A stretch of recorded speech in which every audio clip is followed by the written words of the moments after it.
A gente tem falado para você que tem nos visitado aí, que está nos visitando, talvez você não está por dentro do que tem acontecido aqui na igreja. A gente tem passado por uma série que já está chegando no fim. É uma série chamada Kryptonita.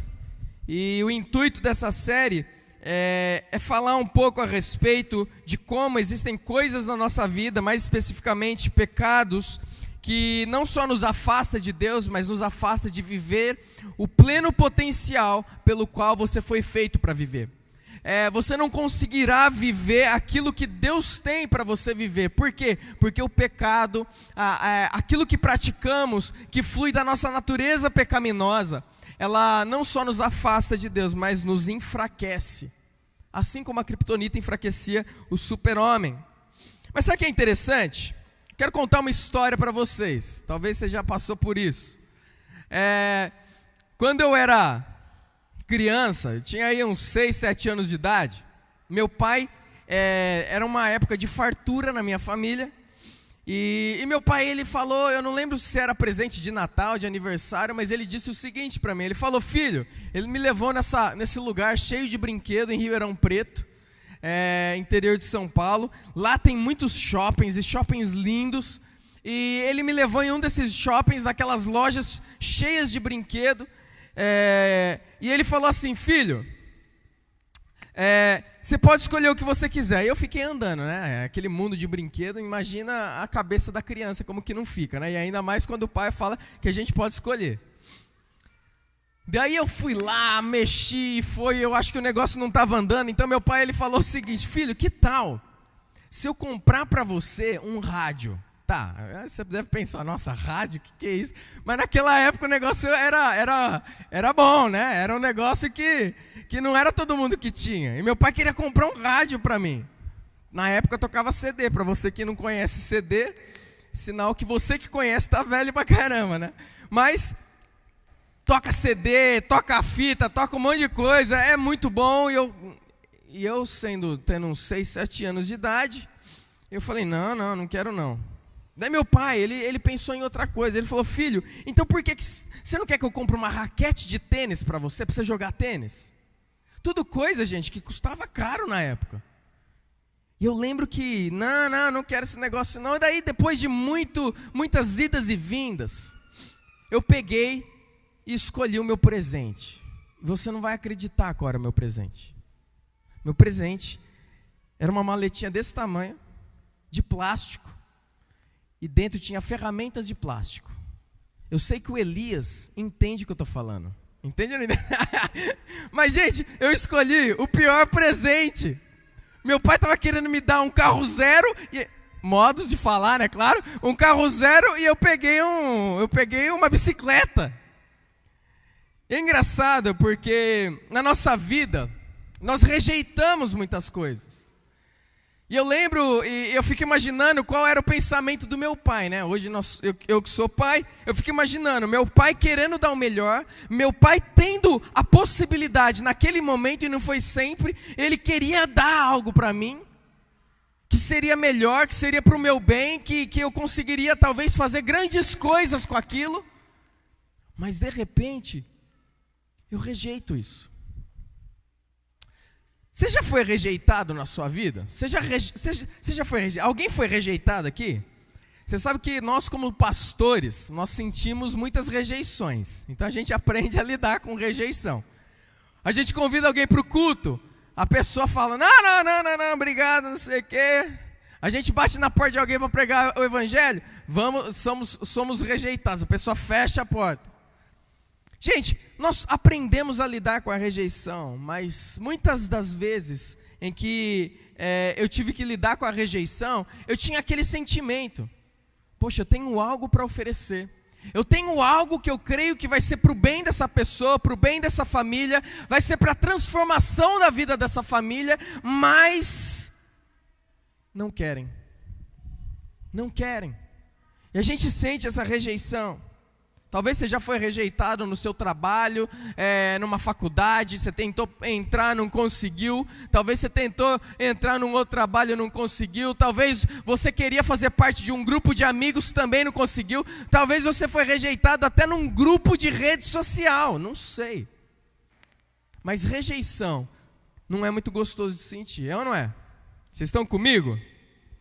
Estão comigo? Estão vivos aí? Aê! Eu quero falar um pouco a respeito disso.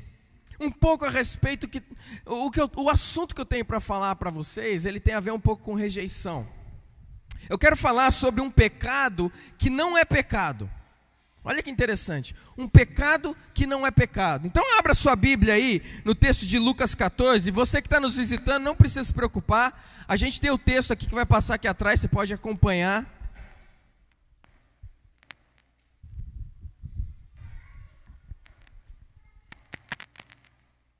Olha o que esse texto fala. É Jesus contando uma parábola. E ele fala o seguinte: Jesus respondeu: certo homem estava preparando um grande banquete e convidou muitas pessoas. Na hora de começar, enviou os seus servos para dizer aos que haviam sido convidados: venham, pois tudo já está pronto. Mas eles começaram, um por um, a apresentar desculpas. Então olha o que está acontecendo aqui.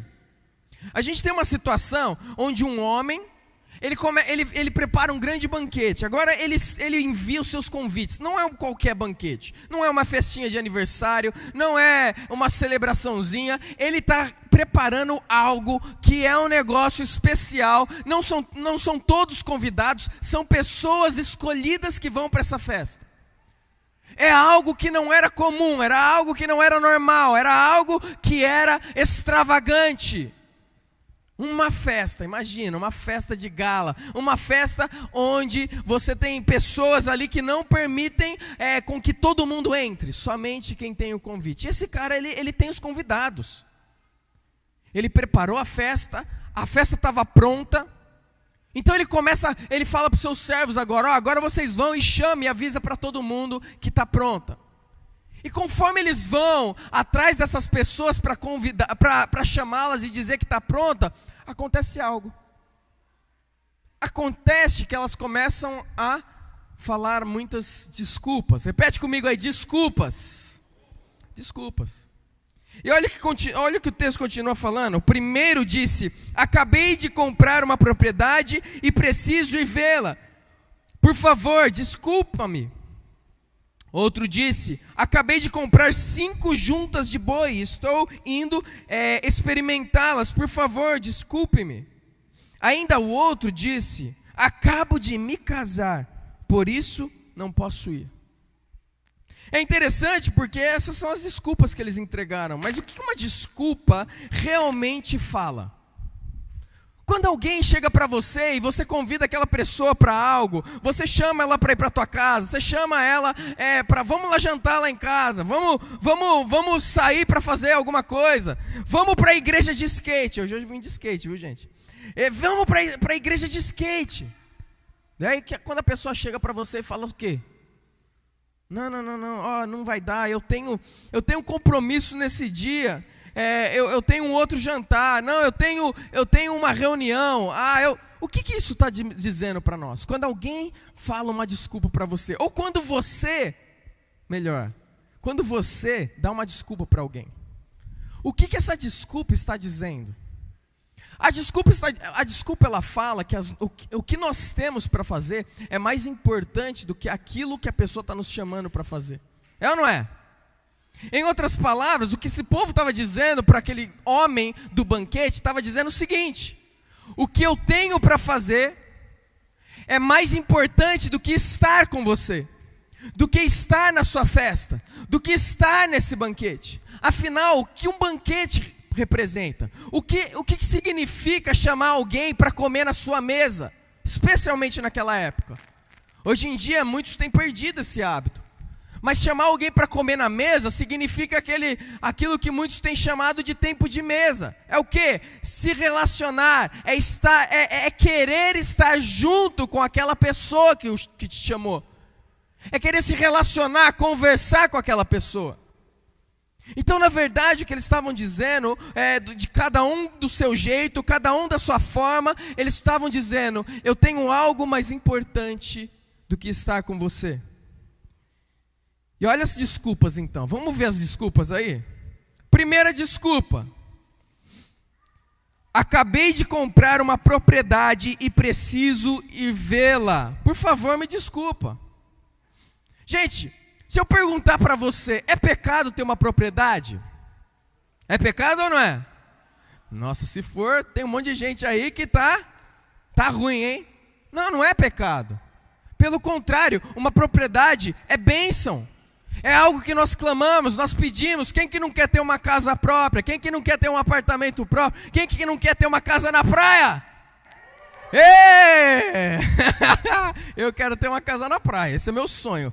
Pé na areia, imagina, acordar de manhã, olhar pela janela, abrir a porta, entrar ali no deck, né? E só ver aquele mar. Ei, coisa boa, bom demais. Gente, quem não quer? Quem não gostaria? É bênção de Deus. Olha a segunda desculpa. Acabei de comprar 5 juntas de boi e estou indo experimentá-las, por favor, desculpa-me. Agora o que nós vemos aqui é uma ampliação de um negócio. Gente, ampliar negócio é bom ou não é? É, ué. Você não vai ganhar mais dinheiro? Não vai conseguir fazer mais coisas? Não vai ter mais conforto? Não vai conseguir ser mais generoso? Vai conseguir distribuir mais, vai conseguir ajudar mais pessoas. Gente, uma ampliação de um trabalho, de um negócio, é bênção do Senhor. Nós oramos por isso. Deus, nós oramos por você que tem um negócio. Para quê? Para que Deus amplie os seus negócios, para que você alcance mais, para que você consiga fazer mais, para que Deus dê mais influência na sua vida. É isso que nós queremos. Então, um negócio ampliado, 5 juntas de boi, significa ele ia conseguir fazer mais do que ele estava fazendo. Ele ia conseguir ter uma rentabilidade maior. Por quê? Porque ele ia ter mais para vender. Então, ter juntas de boi ou ampliar o negócio é pecado? Não é pecado. Vamos lá na terceira desculpa. Ainda outro disse: acabo de me casar, por isso não posso ir. Ah, gente, coisa boa, hein? Casamento é pecado? É pecado ou não é? Gente, casamento é uma bênção de Deus. Não é? Você quer casar, dá um grito aí. É bom demais casar. Eu lembro quando eu casei, primeiro pensamento que veio na minha cabeça foi: por que eu não casei antes? Primeira coisa que eu pensei: devia ter casado antes, se eu pudesse, né? Mas tem o tempo do Senhor. Casamento é algo de Deus. Casamento é bênção do Senhor. Quantas vezes eu já falei, a Bíblia começa com casamento e a Bíblia acaba lá em Apocalipse falando de um casamento. Casamento foi instituído por Deus, é bênção do Senhor. Nós clamamos, aqueles que, você que é jovem, você que ainda não tem namorado, namorada, está buscando alguém, está clamando a Deus por um casamento. Eu também clamei, porque é bênção do Senhor casar. Casamento não é pecado. Mas sabe o que é interessante? Nesse momento, todas essas pessoas estão dando desculpas que são válidas. Desculpas que para nós, quando a gente olha um novo bem, uma ampliação de um negócio, um casamento, começando a formar uma família, todas essas coisas são válidas, não são pecado, mas Jesus ele estava querendo passar algo para esse povo. Jesus ele estava querendo mostrar algo para os seus ouvintes, quando ele falou dessa parábola. Primeiro, a gente vê que existem algumas coisas que não são pecado, mas se tornam pecado quando usada da forma errada. E por isso que eu falei que eu queria falar um pouco do pecado que não é pecado. Porque existem coisas na nossa vida, existem coisas que nós fazemos que não é necessariamente pecado, mas se torna pecado quando aquilo é colocado na frente de algo mais importante. E aqui no caso, é claro que esse homem que tem esse banquete, ele é um retrato do próprio Deus. De Deus que preparou um banquete, e aqui ele está falando mais especificamente lá o que fala lá em Apocalipse, do banquete do Cordeiro, do casamento ali do noivo de Jesus Cristo com a sua igreja, da aliança eterna, daquele banquete que haverá, e é isso que ele está falando aqui, é isso que ele está retratando. Deus tem preparado um banquete. Deus, Ele quer se relacionar com nós. Mas algumas pessoas vão colocar muitas outras coisas na frente. Então existem coisas na sua vida que vão se tornar pecado conforme você colocar essas coisas na frente de Deus. Quando você colocar coisas, pessoas, eventos, prazeres, trabalho na frente do Senhor. Olha só o que Jesus ele fala aqui. Marcos 10, 37 diz o seguinte: quem ama seu pai ou a sua mãe mais do que a mim, não é digno de mim. Quem ama seu filho ou sua filha mais do que a mim, não é digno de mim. O que Jesus ele está falando na parábola é diferente, um pouco diferente do que às vezes a gente pensa de questão de posição, de colocar Deus em primeiro lugar na nossa vida. Não é isso que eu creio que Jesus ele está querendo retratar nessa parábola. Não é uma questão de Ele estar em primeiro lugar e a gente colocar Ele sempre em primeiro lugar, mas o que eu entendo que Jesus está querendo passar com essa parábola para nós é uma questão de importância. É isso que Ele ensinou em Mateus 10, aqui que eu acabei de ler. Ele ensinou para os seus discípulos que não pode ter nenhuma outra coisa mais importante na nossa vida do que Ele. Ele precisa ser o mais importante. Ele precisa ser o mais valioso. Então por isso Jesus ele pega e retrata um relacionamento de um pai de um marido para com sua esposa, de um pai para com o filho, de uma família. O vínculo mais profundo que a gente pode ter aqui na terra. E ele pega e faz o seguinte: olha, se houver um vínculo desses, que é mais importante do que a mim, na sua vida, que você ama mais do que a mim. Preste atenção que o que Jesus está dizendo nesse texto, o alvo dele é o quê? O amor. Jesus está falando de amor. Se tiver alguém que você ama mais do que a mim, você não é digno de mim. Lembrando, o que Jesus fez na cruz por nós? O que fez com que Jesus permanecesse naquela cruz por nós? A Bíblia fala que foi o amor dele por mim e por você. Não, ele não colocou barreiras, ele não colocou os nossos pecados como um empecilho para morrer por nós. Pelo contrário, os nossos pecados foi aquilo que levou ele àquela cruz.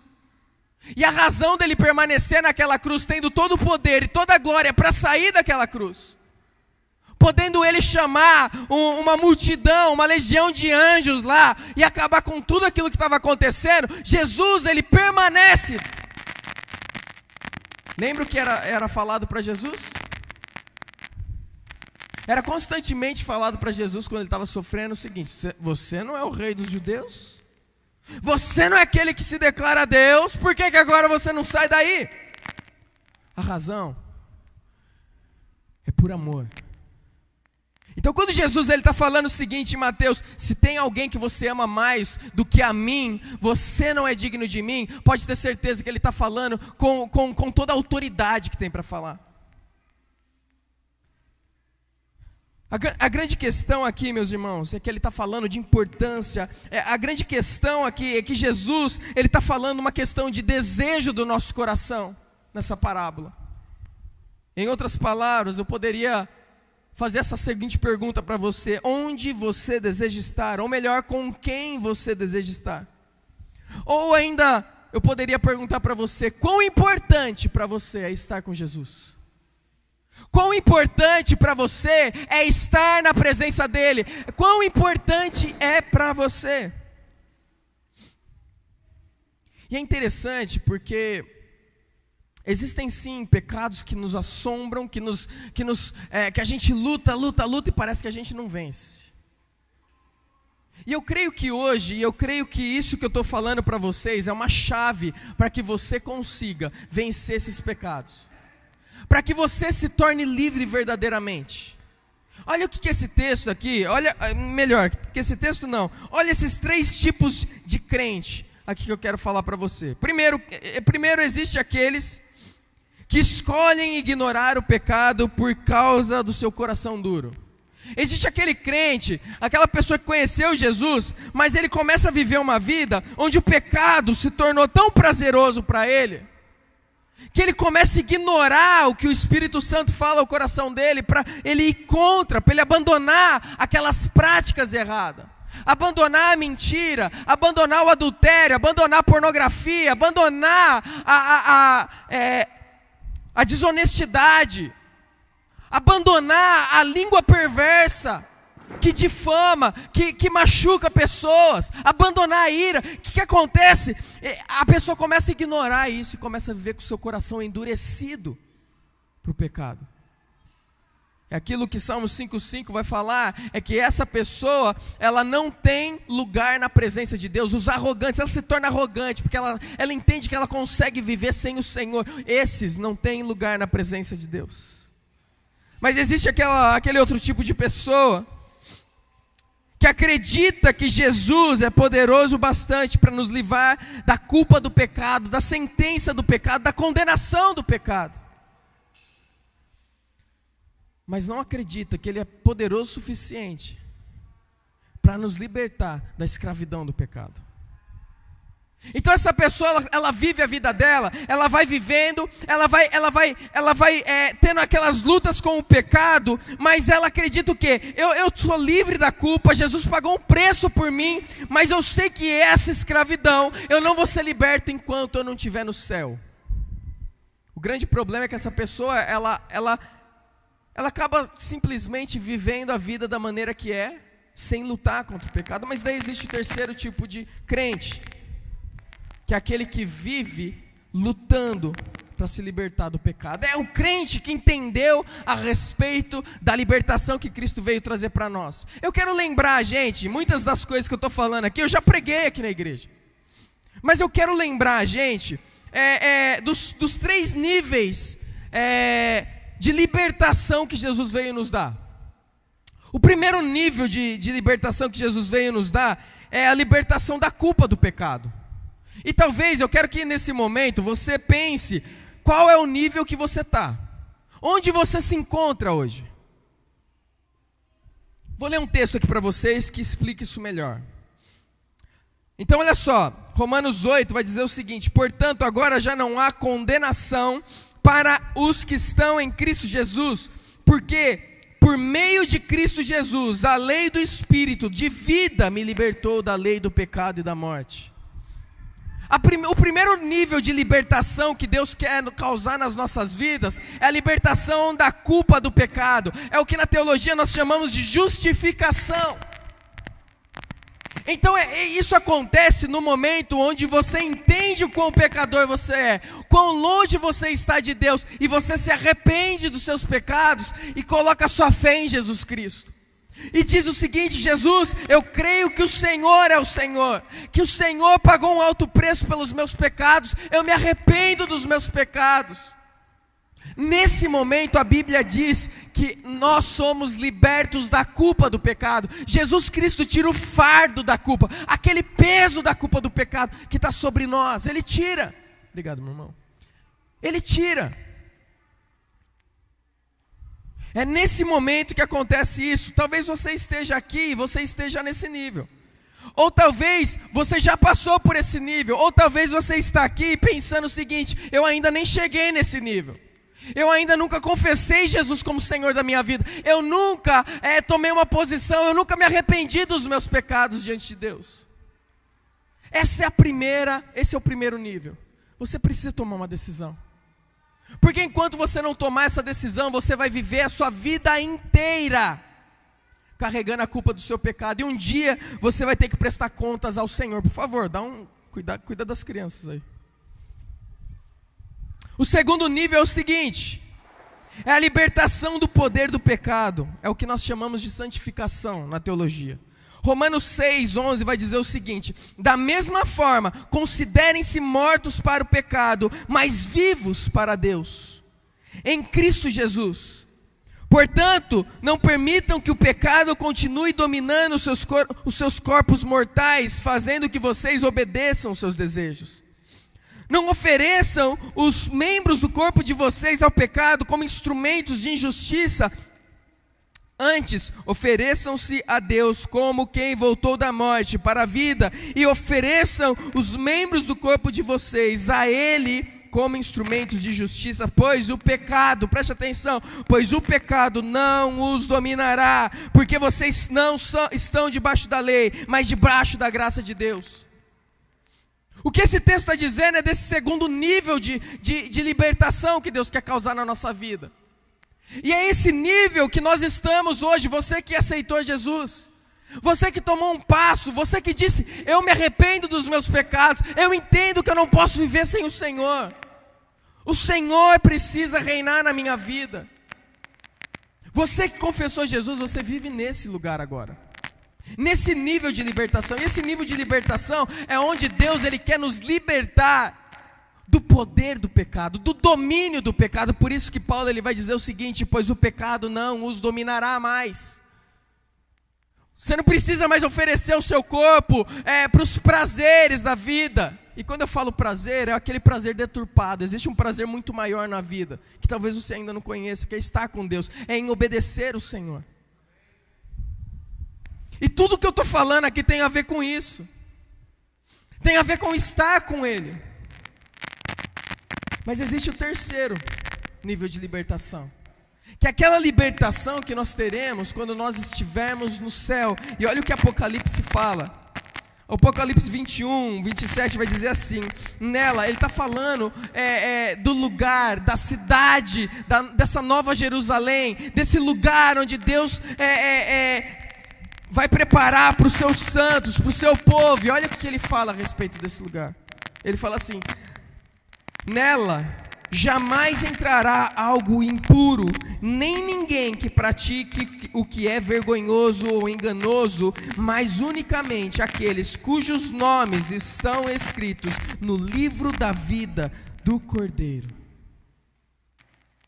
É um lugar onde somente as pessoas que têm o nome escrito no livro da vida, somente aqueles que creram e confessaram Jesus como Senhor, que se arrependeram dos seus pecados, eles estão passando por um processo de libertação, primeiro da culpa do pecado, depois do domínio, do poder do pecado, e por último da presença do pecado. Não haverá mais pecado.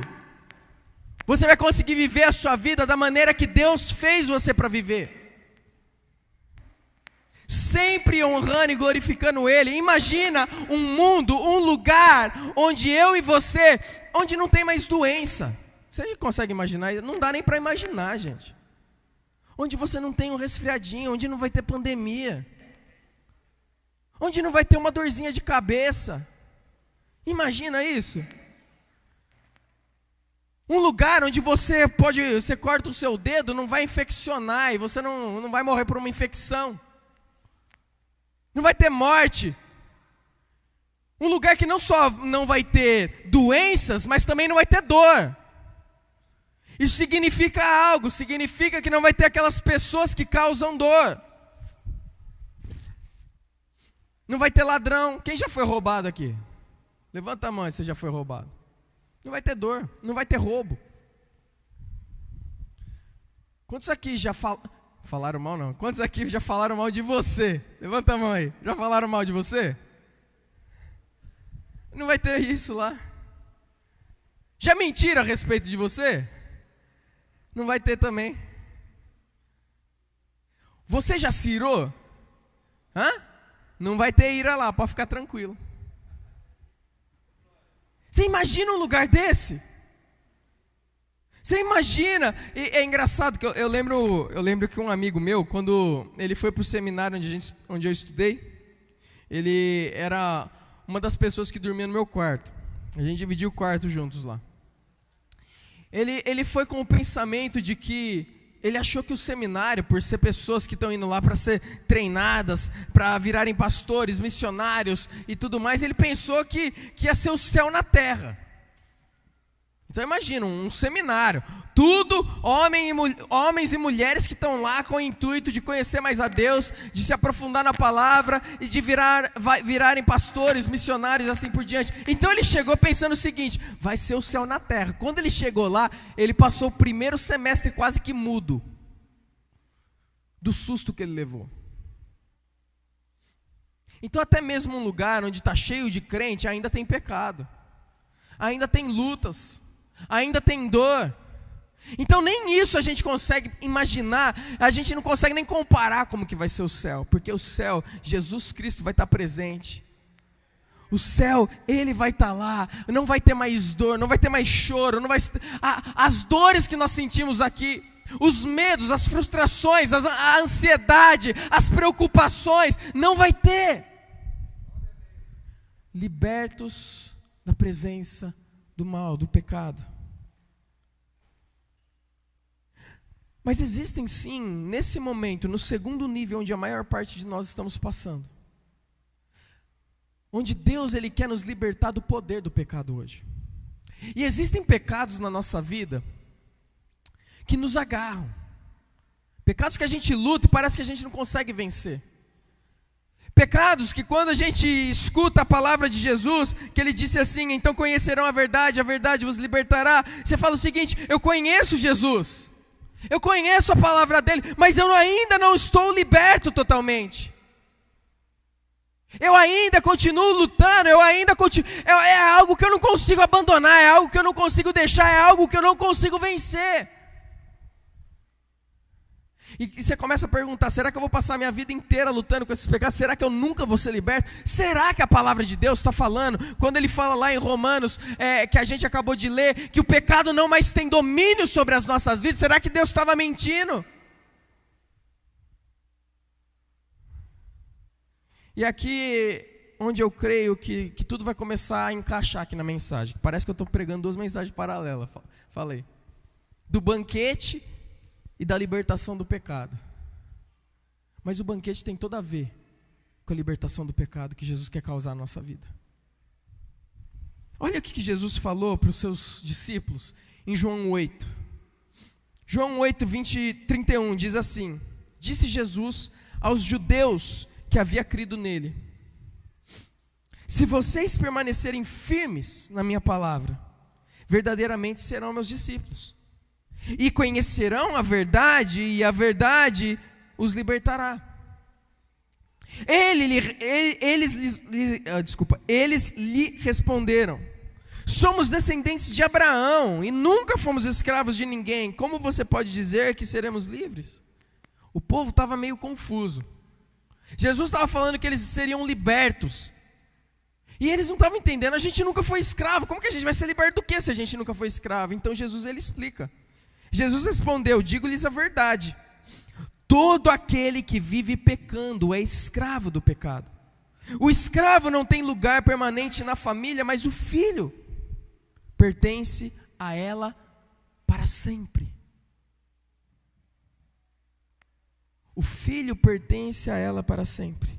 Portanto, se o filho, e agora ele está falando dele, se o filho vos libertar, verdadeiramente, ou vocês de fato, serão livres. Desculpa. Então como é que nós podemos viver isso que Jesus está falando, que de fato seremos livres? Ou aquilo que Paulo estava falando, que o pecado não tem domínio mais. Domínio significa agarrar, nos prender, nos cativar de um jeito que nós não conseguimos abandonar. Como é que nós podemos viver uma vida então com o nosso maior potencial? Eu não sei qual que é a luta que você tem. Eu não sei aquilo que tem destruído a sua família, ou destruído o seu relacionamento com Deus, ou destruído no seu trabalho. Eu não sei o que é. Mas você sabe os pecados que você tem lutado e você parece que não consegue abandonar. A procrastinação, a preguiça,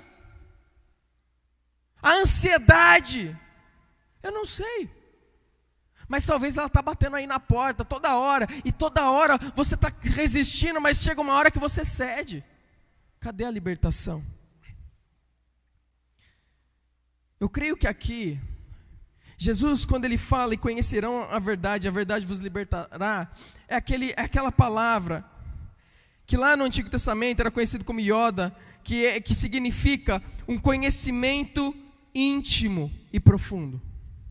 É a mesma palavra que foi usada para falar de Adão e Eva, quando Adão conheceu Eva e gerou Caim. Essa palavra aí é o Yoda, que aqui no Novo Testamento vai ser o gnosco, que vai falar o quê? Olha, esse conhecimento profundo, esse conhecimento, que é um conhecimento tão profundo, que é como se um casal, é um conhecimento onde só um casal experimenta entre eles.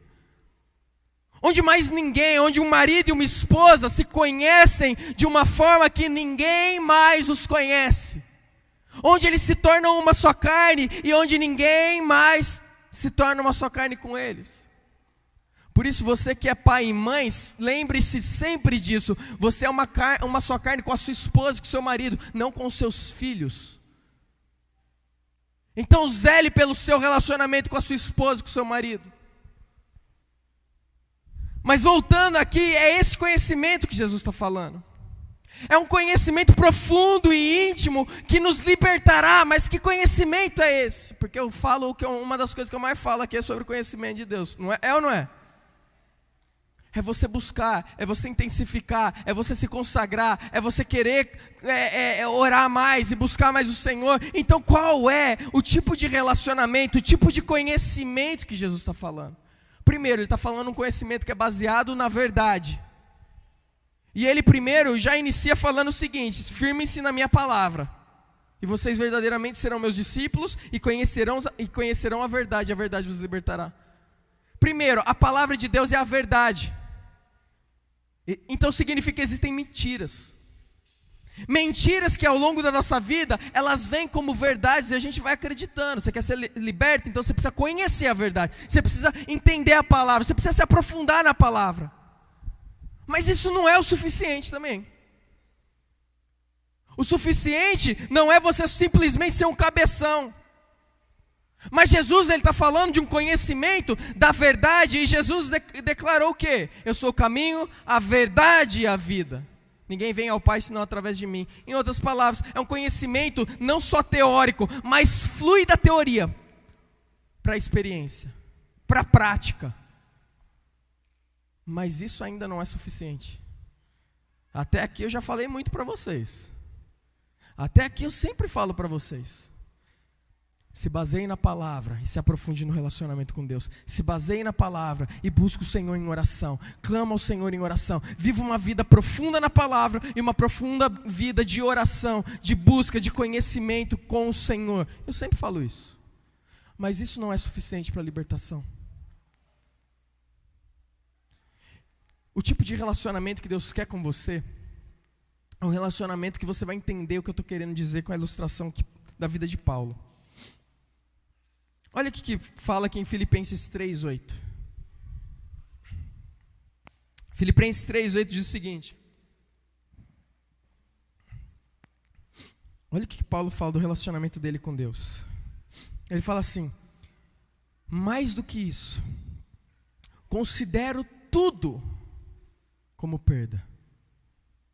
Como assim? Por que ele considera tudo como perda? Ele fala: comparado com a suprema grandeza do conhecimento de Cristo Jesus, meu Senhor, por quem perdi todas as coisas, eu considero como esterco para poder ganhar a Cristo. Preste atenção que o nível de relacionamento que Paulo tinha com Jesus Cristo. Presta atenção no que Deus ele quer que você tenha com Ele. Qual é o nível de relacionamento? Qual é a intimidade? Qual é o conhecer da verdade que Deus quer que você tenha, que vai fazer com que você viva uma vida liberta? É esse tipo. É um relacionamento tão profundo, tão gostoso, tão Como que é a palavra? Satisfatório, obrigado. Satisfatório. Que a gente está disposto a perder tudo por Ele. A gente está disposto a largar tudo por Ele. É um relacionamento onde você olha para a vida e você começa a falar: eu considero tudo como perda comparado com a grandeza do conhecimento, da suprema grandeza do conhecimento de Jesus. Paulo está colocando Jesus no mais alto pedestal da vida dele. O relacionamento de Paulo com Jesus não era um relacionamento teórico, baseado simplesmente na palavra. E também não era um relacionamento simplesmente baseado em oração e busca por Ele, porque eu tenho que buscar. Quantas vezes nós buscamos a Deus porque nós temos esse entendimento? Se você é mais maduro, você busca a Deus por causa disso. A gente começa a entender que nós não conseguimos viver sem Deus. Então o alvo da nossa busca por Deus é porque, Deus, eu não consigo viver sem o Senhor, então eu estou aqui te buscando. É quando naquele dia eu estou cansado, eu não estou muito afim, e eu falo, não, mas eu preciso buscar Deus porque eu não consigo viver sem Ele. A minha vida não funciona sem Deus. Se você é mais maduro, você busca Deus por causa disso. Se você ainda está começando a caminhada na fé, você vai buscar Deus por uns outros motivos. Normalmente, você vai buscar Deus porque você está passando por lutas, tribulações, e você está ali clamando por socorro ao Senhor. Deus, me ajuda, Deus, faz algo, Deus. Não é errado clamar a Deus por nenhum desses motivos. Mas essa não pode ser a base do nosso relacionamento. Nós buscamos a Deus por causa de uma paixão que nós devemos ter por Ele. Por causa da questão de importância, o valor que eu dou por Ele. Não o valor porque eu não consigo viver a vida, mas o valor porque Ele é tudo Ele é tudo para mim. Ele é o mais importante, não existe nada, como Paulo fala, não existe nada comparado a Ele, a estar com Ele. Eu quero estar com Ele, e eu quero perder tudo por amor a Ele. Eu estou disposto, e eu desejo isso no meu coração. O nível de profundidade que Deus quer que você ande com Ele é esse. Não é por obrigação, não é por temor, mas é por amor a Ele. O que vai te libertar dos pecados é uma profunda intimidade com Ele, onde você é plenamente satisfeito nele. Então você pode declarar: Deus, eu considero tudo perda. Sabe aqueles bens, aquelas coisas que você quer comprar? Seja desde um iPhone até uma casa, um carro, ou seja lá o que for, seus maiores sonhos. Você começa a olhar para todas essas coisas e fala, e você não tem nem mais o desejo de buscar essas coisas tanto. Porque você começa a considerar essas coisas como perda comparado ao estar com Ele.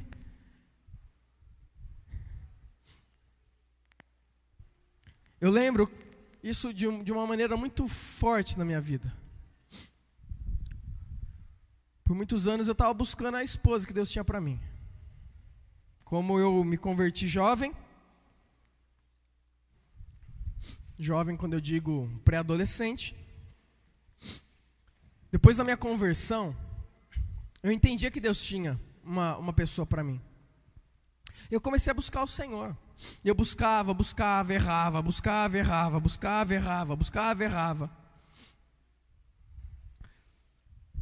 Mas eu lembro até hoje, depois que eu e a Mariana já estavam namorando, eu entendia que eu ia casar com ela.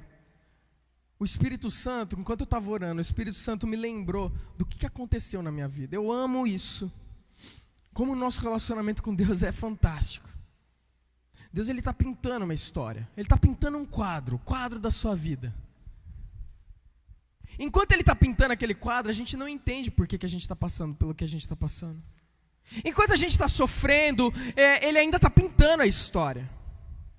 Enquanto a gente está lutando, chorando, passando por alegrias também no processo, Ele está pintando. Mas sabe quando você olha uma foto e você olha o pixel da foto?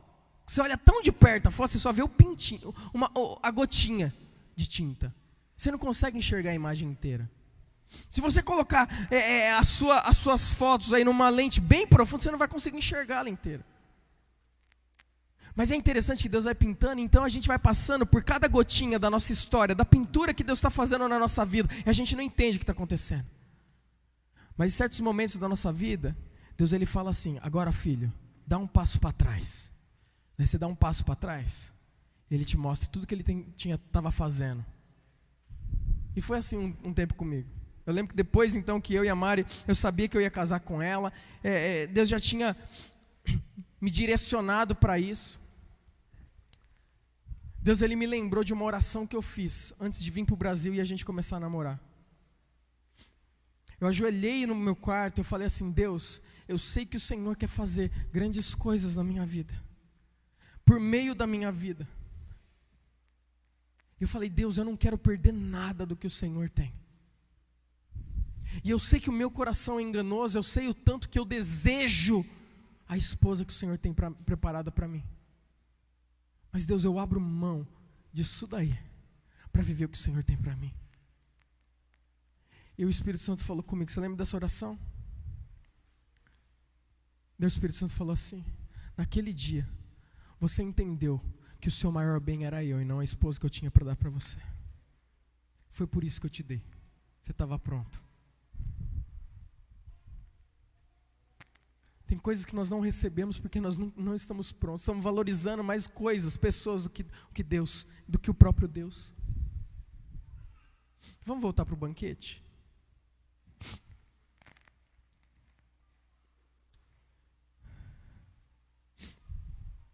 Cadê o texto?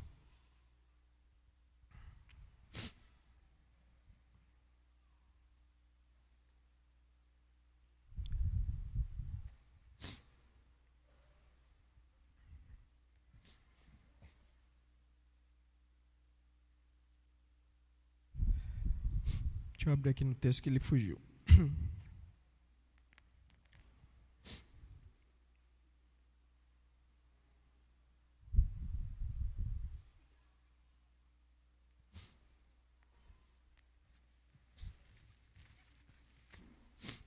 Olha o que acontece aqui no final do texto, desse banquete. O servo voltou e relatou isso ao seu senhor, depois de todo mundo ter rejeitado, dado desculpas. O que eu tenho é mais importante do que estar com o Senhor. Então o dono da casa irou-se e ordenou ao seu servo: vá rapidamente para as ruas, becos da cidade e traga os pobres, os aleijados, os cegos, os mancos. Disse o servo: o que o Senhor ordenou foi feito e ainda há lugar. Então o Senhor disse ao servo: vá pelos caminhos e valados e obrigue-os a entrar, para que a minha casa fique cheia. Eu lhes digo, nenhum daqueles que foram convidados provará do meu banquete. A realidade é uma só. A realidade é que Deus, Ele tem um banquete para mim e para você reservado. Mas eu não estou falando do banquete futuro, do banquete do Cordeiro. Eu estou falando dos banquetes que Ele tem reservado no dia a dia nosso. Ele tem momentos que Ele tem reservado para nós, onde Ele quer se relacionar com a gente. E talvez você tenha perdido isso. Talvez o Facebook tenha roubado a sua atenção, o Instagram, o WhatsApp, o Twitter, o YouTube, seja lá o que for, está roubando a sua atenção.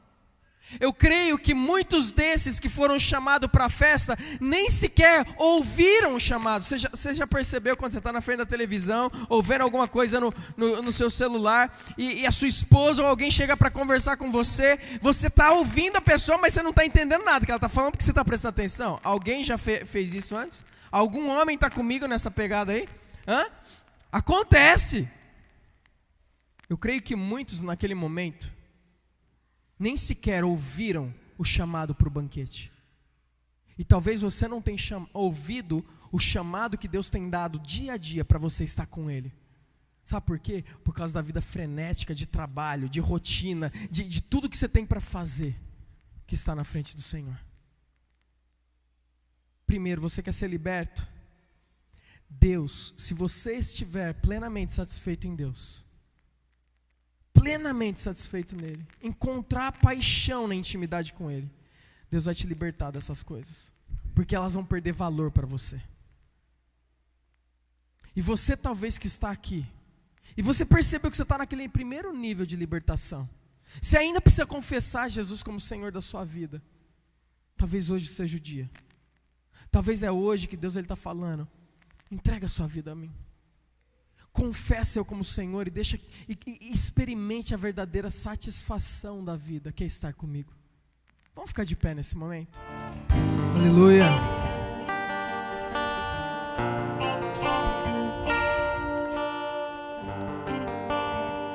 Deus, Ele deseja estar com você. Ele está te chamando para um banquete. Deus, Ele quer te levar para uma vida onde o seu prazer, o seu maior prazer é Ele. Essa música, ela fala muito comigo a respeito disso. Ela fala desse povo que está esperando tudo por meio de Moisés, até que chega um momento onde fala: deixa que eu vou subir, eu quero estar com Ele, eu não vou mandar ninguém no meu lugar, eu não vou esperar que o pastor ore por mim, eu não vou esperar que meu líder ore por mim, eu não vou esperar que meu cônjuge ore por mim. Eu quero o relacionamento com Deus, eu quero estar com Deus, Ele é mais importante para mim, é ali que está a minha maior paixão. Talvez você perdeu isso, talvez essa é uma intimidade que você perdeu, e que hoje tem sido um pouco mecânico a sua busca ao Senhor. Talvez você foi para o face a face, voltou com uma intimidade, com uma profundidade que você nunca experimentou na sua vida. E talvez hoje você fale assim: eu perdi isso. Eu quero dizer para você, você não perdeu isso. Você não perdeu a intimidade, porque Deus, Ele continua te chamando para um banquete todos os dias. Basta você dar do seu tempo, basta você parar de criar desculpas, basta você dizer: eu quero estar, e eu vou estar, e eu vou abandonar o que for necessário para estar com o Senhor. Você está disposto? Baixe sua cabeça que eu quero orar por você. Eu quero orar para que uma paixão por estar com o Senhor aumente no seu coração. Pai, não há nada, nem ninguém, não existem coisas, ó Deus, não existem eventos, não existem, ó Deus, prazeres, entretenimentos, ó Deus, que se compara a estar com o Senhor. Nós não queremos te buscar, ó Deus, porque o Senhor não conseguimos viver sem Ti. Nós queremos te buscar, ó Deus, porque o Senhor é na Tua presença que nós queremos estar. É juntamente com o Senhor, nós queremos te ouvir, nós queremos nos relacionar com o Senhor. Nós queremos sentir o Seu tocar, ó Deus, nós queremos entender a Sua palavra de forma prática, profunda na nossa vida, por meio de um relacionamento com o Teu Espírito Santo. Então fala, então ministra, ó Deus, aos nossos corações. Eu quero pedir, ó Deus, por aqueles que estão se sentindo longes, aqueles que o relacionamento talvez tenha ficado mecânico. Eu quero pedir para que você, que está querendo um renovo no seu relacionamento com Deus, levanta a sua mão aí no seu lugar. Eu quero que você que está aqui entenda que essa casa é uma casa onde você pode falar que está lutando, que você pode falar que você tem pecados e que você está lutando contra eles. Você pode, porque é a partir de um arrependimento, de um reconhecimento, que Deus começa a transformar a nossa vida. Então, se você está com um relacionamento onde você gostaria que fosse melhor, mais profundo, de mais paixão, de mais amor, de mais intensidade com o Senhor, não por causa de uma obrigação, mas por profunda paixão por Ele, levanta sua mão bem alta e começa a declarar aí: Deus, eu quero mais de Ti, Senhor. Eu preciso, Deus, eu quero mais de Ti. Eu quero te conhecer mais, eu quero estar na Tua presença por amor. Me perdoa por todas as vezes que eu busquei o Senhor simplesmente para conquistar algo, para conseguir avançar na minha vida, Deus. Mas que a fonte, o alicerce da minha busca ao Senhor seja por amor, seja por paixão, seja assim como Paulo te buscou, seja assim como Moisés te buscou, Deus. Declara isso para Ele. Pai, em nome de Jesus, derrama sobre a vida dos seus filhos e das suas filhas hoje um amor ainda maior pelo Senhor. Que o Teu Espírito Santo mostre nesse momento quais são as desculpas que eles têm colocado diante de Ti, Quais são os momentos que o Senhor está chamando e eles não estão ouvindo? Quais são os momentos que eles estão abrindo mão de estar com o Senhor para estar fazendo algo outro, Deus, que talvez não seja pecado, mas se torna pecado no momento que colocamos na frente do Senhor?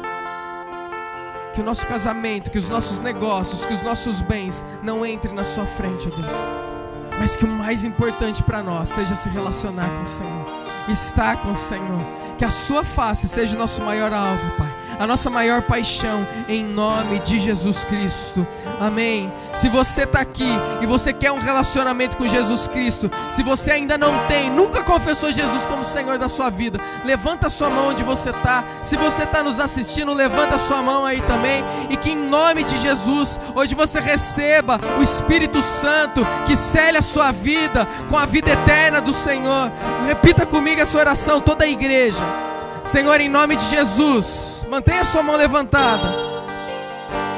Senhor Jesus, mais alto. Senhor Jesus, eu te agradeço por pagar um alto preço naquela cruz pela minha vida, para que eu pudesse ser liberto do poder do pecado, da culpa do pecado e um dia da presença do pecado. Eu quero viver com o Senhor. Eu quero que o Senhor escreva o meu nome no livro da vida, que o Senhor me encha com o teu Espírito Santo, e que em nome de Jesus, que a minha vida nunca mais seja a mesma, que a minha paixão pelo Senhor seja a cada dia maior. Em nome de Jesus, eu declaro o Senhor Jesus como Senhor da minha vida. Amém, amém. Você pode dar uma salva de palmas ao nosso Deus.